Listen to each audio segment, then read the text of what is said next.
ლიბიის ხელისუფლებამ გამოაქვეყნა ფოტო და ვიდეო მასალა, რომლებშიც ჩანს ბუქსირზე გამობმული დაზიანებული რუსული ტანკერი Arctic Medagaz-ი, რომელიც საზღვაო დრონის სავარაუდო თავდასხმის შემდეგ 3 კვირის განმავლობაში ხმელთაშუა ზღვაში ტივტივებდა. ეს ხომალდი ეგრეთ წოდებული რუსული ჩრდილოვანი ფლოტის ნაწილია, რომელსაც საწვავი გადაჰქონდა, რაც რუსეთის მიერ უკრაინაში შეჭრის გამო დაწესებული საერთაშორისო სანქციების დარღვევაა. ლიბიის სანაპირო დაცვის წარმომადგენლების თქმით, ტანკერი, რომელსაც თხევადი ბუნებრივი აირი გადაჰქონდა ლიბიის დასავლეთ სანაპიროზე, ქალაქ ზუვარასთან ახლოს უსაფრთხო ზონაში გადაჰყავთ.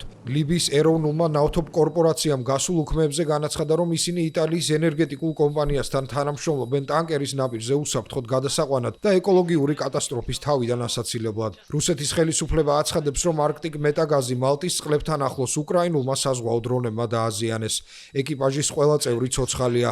უკრაინას ამასთან დაკავშირებით ჯერ არ გაუკეთებია კომენტარი. ბუნების მსოფლიო ფონდის ცნობით, რუსული ტანკერი ლიბიის სანაპიროსკენ ქარმა და დინებამ მიიყვანა. გარემოს დაცვით ორგანიზაციაში აღნიშნავენ, რომ ხმელთაშუა ზღვის ერთ-ერთ ყველაზე დაუცველ და ბიომრავალფეროვნების მქონე საზღვაო ტერიტორიას სერიოზული საფრთხე ემუქრება.